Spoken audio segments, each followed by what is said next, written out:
A truly great leader does not just dominate his enemies through sheer brute force of arms, but also by understanding exactly who his foe is and what makes them tick, carefully scrutinizing an opponent to learn everything about them, identifying and then ruthlessly exploiting their greatest weaknesses in his quest for total victory. In 525 BC, the legendary Persian king Cambyses II is said to have demonstrated this exact type of cunning and strategic brilliance at the Battle of Pelusium, where he decisively defeated his Egyptian enemy and seized control of their entire empire by taking advantage of their religious and cultural beliefs, using cats, animals held sacred by the Egyptians, as tools of war, in what is one of the earliest examples of psychological warfare in history. In the centuries leading up to the battle, Egypt had faded to a mere shadow of its former glory. This empire that was once the pinnacle of human civilization, weakened by years of war, instability, and weak leadership, its power and wealth now fast being eclipsed by the meteoric rise of the Persian Empire to the east. Founded just 25 years earlier, the Persian Empire had ballooned in size under the leadership of Cyrus the Great, and now stretched from the Indus Valley in the east to the borders of Greece in the north. Cyrus's son and successor, Cambyses II, intended to continue his father's legacy of expansion, and now set his sights on Egypt. Relations between Persia and Egypt were tense. Both sides knew that the world wasn't big enough for two mighty empires to peacefully coexist right on each other's doorstep. War was inevitable, yet despite being in the weaker position, it was the Egyptian pharaoh who is said to have provoked his Persian rivals into declaring open war. According to the Greek historian Herodotus, Persia invaded in response to a grievous diplomatic insult. The Persian king Cambyses II had written to the Egyptian pharaoh Amasis II asking for one of his daughters as a wife, a request which the pharaoh could not deny. Enraged at the thought of being forced to hand over his precious daughter to a hated rival, the pharaoh instead attempted to trick the Persian king and sent the daughter of another man in her place. Yet perhaps unsurprisingly, after arriving at the Persian court, this substitute wife is said to have immediately revealed her true identity to the Persian king. Furious at the deception, Cambyses II accused the pharaoh of sending him a fake wife and vowed to avenge the insult. War had come. In a cruel twist of fate, Pharaoh Amasis II died just 6 months before the Persian army entered Egypt, leaving his young son and successor, Pharaoh Psamtik III, to deal with the coming storm. The new pharaoh was inexperienced and untested in battle, and so was quickly deserted by his Greek allies and his most trusted advisor, who defected and went over to the Persian side, believing that an Egyptian defeat was now inevitable. Despite these setbacks, Pharaoh Psamtik III did his best to prepare an adequate defense, fortifying his army at Pelusium near the mouth of the Nile, a strong bastion from which he might just be able to hold off the approaching Persians. Although the Persians possessed a larger force, had stronger cavalry, and were more experienced, the Egyptians were well prepared and confident that they could prevail, the deadly archers more than capable of thinning out the advancing Persians and evening up the odds. However, the young pharaoh Psamtik III had fatally misjudged his Persian rival. Cambyses II was not the kind of man to just blindly attack and hope for the best. He would not entrust his legacy to the chaotic whims of fate. In the months preceding the battle, he had been carefully studying his Egyptian enemies to understand them and discover and exploit any weaknesses he could find. As his army formed up in front of the Egyptians and prepared to attack, he was confident that he had uncovered a weakness so great that he was now guaranteed to win the battle with minimal losses. In ancient Egypt, the common cat was not just seen as a mere pet, but as the physical manifestation of Bastet, the goddess of the home, fertility, childbirth, and women's secrets. Cats were so revered that it's said that during a house fire, Egyptians would put themselves at risk to save any cats trapped inside before even attempting to extinguish the fire. Killing a cat, even accidentally, was punishable by death, and it was believed that the intentional slaughter of cats would incur divine wrath from the goddess Bastet, unleashing plagues and other natural disasters upon the land. The inhabitants of a house in which a cat died would shave their eyebrows as a sign of grief, and there are even examples of cats being mummified and buried with their owners, their carefully preserved bodies adorned with expensive jewelry and decorative ornaments, further illustrating their sacred status in society.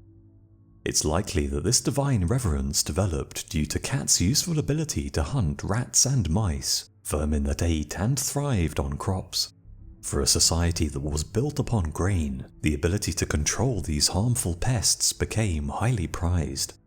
Nevertheless, for the Egyptian soldiers defending against the invading Persian army, this spiritual reverence for cats and the accompanying fear of killing them was very much a real phenomenon, one that the Persians intended to fully exploit. The Persian leader Cambyses II ordered his men to paint their shields with cat-like images of the goddess Bastet and march into battle carrying live cats in their arms, while other versions of the tale suggest that these cats may have even been nailed to their shields, driven in front of them, or even thrown at the Egyptian defenders. As the Persian lines moved forward, the Egyptians are said to have been terrified to fight back, unwilling to desecrate an image of the goddess on the Persian shields, or even worse, injure or kill a cat, as doing so would surely incur Bastet's wrath. Archers refused to shoot their arrows, allowing the Persians to storm the fortress unscathed, while the majority of the infantry defending its walls froze in panic or simply abandoned their positions and fled. In the ensuing rout, thousands of Egyptians were slain, with many allowing themselves to be cut down rather than fight back. The casualties were enormous, with Herodotus reporting that 50,000 Egyptians died compared to only 7,000 Persians, their bodies left where they fell in the sand, their bones still visible when he visited the site of the battle years later. Yet this incredible account of the battle is not without controversy, and has been heavily disputed. Herodotus himself made no mention of cats being used, and gives very little information about the fighting or how the battle was won other than the casualty figures and end result. Some historians believe that the use of cats was made up, exaggerated, or symbolic in some way, or if it was true that their impact on the battle was minimal, since Persia would have won either way. However, in battle, any advantage, however small, can decisively tip the scales in one side's favor. Even if the images on the Persian shields or presence of live cats on the battlefield only momentarily caused confusion and disruption amongst the Egyptian ranks, this could have been more than enough to turn the tide, and it's easy to imagine how just a few seconds of hesitation could quickly spiral out of control. With his forces crushed, Pharaoh Psamtik III and the handful of his men still alive took shelter in the Egyptian capital of Memphis. However, even this final stronghold would fall to the now unstoppable Persian advance following just a short siege. In a remarkable show of benevolence and mercy, the Persian king Cambyses II spared the defeated pharaoh and even allowed him to live freely at his royal court. However, this generosity and mercy would soon be betrayed, and the pharaoh was forced to end his own life, reportedly by drinking bull's blood, following his failed attempt to raise an Egyptian rebellion.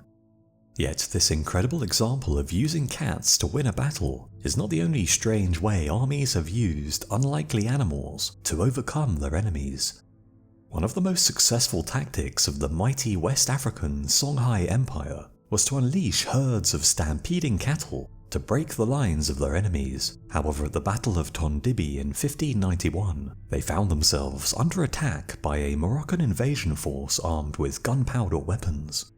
The Songhai opened the battle by driving 1,000 stampeding cattle against the lines of the Moroccan infantry in the same way they had done in countless other battles. However, the noise of the Moroccan gunfire and cannon spooked the cattle, sending the wild beasts stampeding back into the lines of the Songhai army.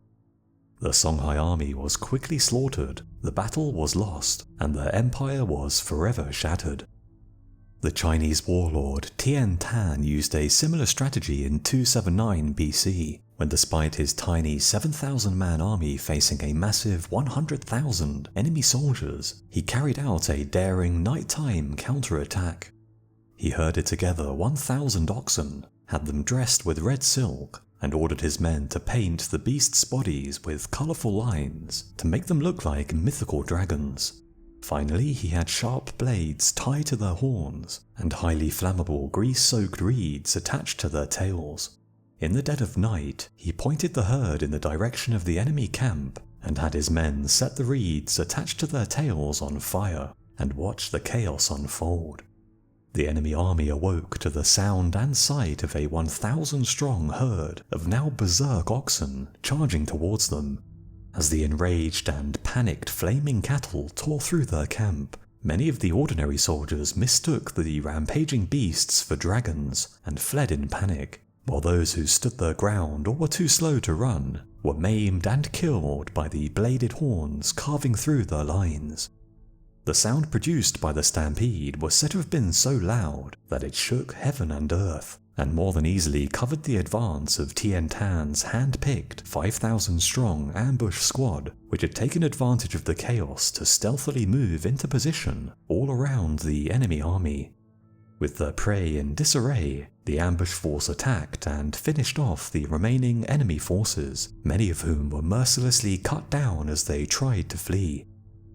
At the siege of Megara in ancient Greece in 266 BC, the attacking Macedonian army was on the verge of capturing the city when the Megarians trapped inside deployed an unusual countermeasure against the besiegers' mighty war elephants. After dousing the city's surviving pigs with combustible pitch, the Megarians set the animals alight and drove them towards the enemy. As the incendiary pigs charged forward in their doomed attempt to escape the flames, their deafening squeals are said to have frightened the Macedonian elephants, causing them to turn around and flee the field in terror, trampling to death great numbers of their own soldiers in the process, and causing such confusion and disarray that the entire siege was lifted. The Byzantines are also believed to have used war pigs to scare away the Persian army's sole siege elephant at the siege of Edessa in 544 by dangling a squealing pig from the walls. The noise the trapped pig made is said to have caused the elephant to immediately flee the field in the opposite direction, greatly contributing to the defenders' ultimate victory, and it's highly likely that the Romans and many other ancient empires and armies would have used pigs as effective countermeasures to enemy war elephants.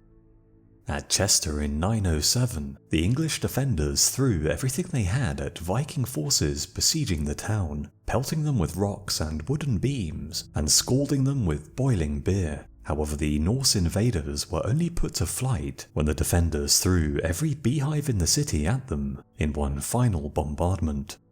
With thousands of angry bees attacking their exposed skin, the Viking warriors are said to have been no longer able to move their feet or hands due to the sheer number of bees stinging them, and were finally forced to retreat. This simple but highly effective tactic has been used a surprisingly large number of times throughout history. The ancient Greeks and Romans are both known to have utilized bees as weapons of war, most notably at the siege of Themyscira in 72 BC, a Greek town famous for its production of honey. The attacking Romans were on the cusp of taking the city after digging deep underground tunnels to bypass its mighty walls. These subterranean passages were said to have been so large that pitched battles between the two sides were fought inside, and the Greek defenders were only able to thwart the oncoming onslaught of Romans by flooding the tunnels with swarms of bees. The Romans would again fall victim to bees just 3 years later in 69 BC, when during the Third Mithridatic War, enemy forces left beehives tainted by poisonous honey along the Roman marching route. The hungry legionaries gratefully gorged on this unexpected bounty of honey, only to fall gravely ill just moments later. The weakened and delirious Roman soldiers were promptly attacked and easily defeated by their foes, with as many as 1,800 virtually defenseless men slain. During the First World War at the Battle of Tanga in German East Africa, also known as the Battle of the Bees, a British attack was stopped dead in its tracks after the British 98th Infantry was attacked by swarms of angry bees and forced to retreat. The embarrassed British blamed the debacle on German tripwires, which they said had been specifically set up to aggravate beehives, although it's unlikely that this is true, as the German defenders were also attacked by the bees. However, this beehive trap idea was actually used during the Vietnam War by the Viet Cong. Vietnamese guerrilla forces relocated wild hives of Asian giant honeybees, also known as the most ferocious stinging insect on Earth, and carefully placed them along jungle trails used by the Americans. A small firework was set next to the hive, and when a US patrol passed by, a hidden Viet Cong lookout would set off the blast, agitating the bees and driving them to attack the unfortunate US soldiers nearby. The Viet Cong were also known to simply hurl wasp and hornet nests into US positions to disrupt defenses before launching an attack. This strategy was so effective that the US military even funded a program to create a way of spraying Viet Cong fighters with a pheromone that would incite any nearby bees to attack them. However, this unusual bioweapon was never deployed. Yet bees are not the only insects that have been used to attack and harass enemy forces. While attempting to subjugate the Mesopotamian city of Hatra in 198 BC, besieging Roman forces were bombarded by clay jars filled with scorpions. The local inhabitants had somehow found a way to capture and handle scorpions without endangering themselves, and filled clay pots to the brim with the highly poisonous insects before safely sealing them inside. This ancient scorpion grenade was then thrown from atop the walls at the Romans below, spilling the live scorpions all over the unfortunate legionaries, who were bitten and stung wherever they had exposed skin. Unsurprisingly, the siege lasted for just 20 days before the Romans gave up and retreated. That's all I have for you today. Thanks for watching the video. Let me know your thoughts, and if you know any other interesting examples of animals and insects being used in battle, and I hope to see you again on the next video.